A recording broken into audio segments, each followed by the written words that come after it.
నెల్లూరు జిల్లా రాజకీయాల్లో కొత్త సమీకరణాలు తెరపైకి వస్తున్నాయి. నిన్నటి వరకు బద్ధశత్రువులుగా ఉన్న నేతలంతా ఇప్పుడు దోస్త్ మేరా దోస్త్ అంటున్నారు. అధికార పార్టీలో వలస నేతల సంఖ్య పెరగడంతో పార్టీలో పట్టు పెంచుకోవటానికి వ్యూహాత్మకంగా వ్యవహరిస్తున్నారు. ఒకప్పుడు మంత్రి నారాయణను ఆడిపోసుకున్న నేతలు పార్టీ మారటంతో ఇప్పుడు నారాయణ మంత్రం జపిస్తున్నారు.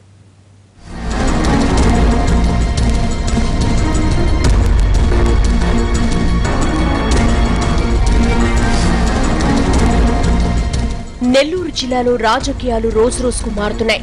ఎన్నికల ముందు వరకు విరోధులుగా ఉన్న ప్రధాన నేతలు ఇప్పుడు ఒకే గూటికి చేరిపోయారు. ఒకప్పుడు ఉప్పు నిప్పులా ఉన్న కొందరు నేతలు ఇప్పుడు చిలక గోరింకల్లా కలిసిపోయామంటున్నారు. కాంగ్రెస్ పార్టీకి గుడ్ బై చెప్పి టీడీపీ తీర్థం పుచ్చుకున్న ఆనం సోదరులు పార్టీలో తమ పట్టు పెంచుకునేందుకు వ్యూహాత్మకంగా వ్యవహరిస్తున్నారు. ఆనం బ్రదర్స్ రాకను అడ్డుకోవడానికి టీడీపీలో చాలా రాజకీయాలే జరిగాయి.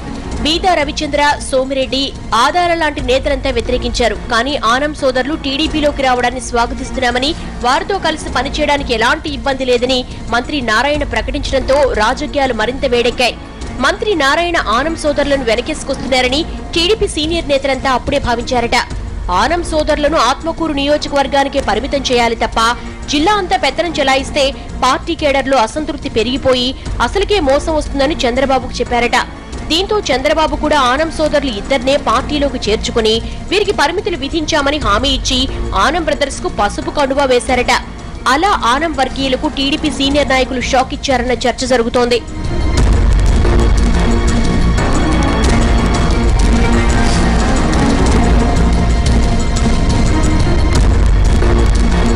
ఇదిలా ఉంటే ఇప్పుడు పార్టీలో తమ పట్టు పెంచుకునేందుకు ప్రయత్నాలు చేస్తున్నారట ఆనం సోదరులు. ఇందుకు ఇటీవల నెల్లూరులో వరదల తర్వాత రాజకీయాలు పనికొస్తున్నాయని తెలుస్తోంది. వరదల తర్వాత తెరపైకొచ్చిన పంట కాలువలపై ఆక్రమణల వ్యవహారం రచ్చరచ్చ అవుతోంది.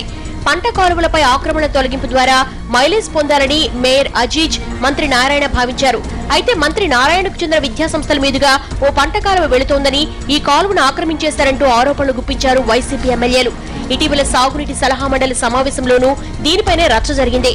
కాలువ ఆక్రమణ గురి కాలేదని, కాలువ కింద ఉన్న పొలాలన్నీ ఇప్పుడు ఇంటి ప్లాట్లుగా మారిపోయాయని, అయినా కాలువను తామే మరింత అభివృద్ధి చేసి దీని ద్వారా డ్రైన్ బయటకు వెళ్లేలా చేశామని మంత్రి వివరణ కూడా ఇచ్చారు.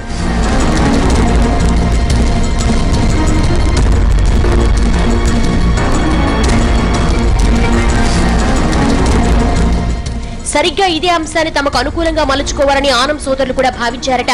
తాము పార్టీలో చేరే ముందు తమను ఇరుకన పెట్టిన నేతలకు ఝలక్కివ్వాలనుకున్నారట. చంద్రబాబుకు సన్నిహితుడైన మంత్రి నారాయణను ప్రసన్నం చేసుకుంటే అటు అధినేత దగ్గర ఇటు పార్టీలో పలుకుబడి పెరుగుతుందని లెక్కలేశారట. నెల్లూరు పట్టణంలో గట్టి పట్టున్న ఆనం సోదరులు మంత్రికి అండగా నిలవాలనుకున్నారట. రచ్చ జరుగుతున్న పంట కాలువ ఆనం సోదరుల సొంత గ్రామం అయిన చింతారెడ్డిపాళెం మీదుగా వెళుతుంది. అంతేకాదు ఈ కాలువ చుట్టుపక్కల పొలాలన్నీ ఆనం కుటుంబానికి చెందినవే. దీంతో ఆనం వివేకానందరెడ్డి సీన్లోకి ఎంటర్ అయి వైసీపీ ఎమ్మెల్యేలు అనవసరమైన రాద్ధాంతం చేస్తున్నారని ఫైర్ అయ్యారు. అక్కడున్న విద్యాసంస్థలు ఏ కాలువను ఆక్రమించలేదని చెప్పారు. మంత్రి నారాయణపై వ్యక్తిగత విమర్శలు చేయడం తగదని చెప్పారు. అలా మంత్రి నారాయణ ప్రసన్నం చేసుకునేందుకు ఆనం సోదరులు స్కెచ్ చేశారన్న గుసగుసలు వినిపిస్తున్నాయి.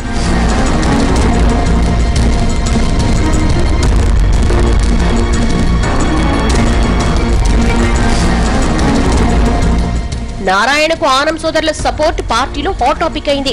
ఒకప్పుడు నారాయణ విద్యాసంస్థల్లో చిన్న పిట్టగోడ కూలిన విషయంలో అప్పుడు కాంగ్రెస్ లో ఉన్న ఆనం అనవసర రాద్ధాంతం చేశారని, విద్యార్థి సంఘాలను కళాశాలపైకి పంపి గోలగోల చేశారని, ఇప్పుడు అవసరం కోసం నారాయణ మంత్రం చెప్పిస్తున్నారని గుసగుసలాడేస్తున్నారట.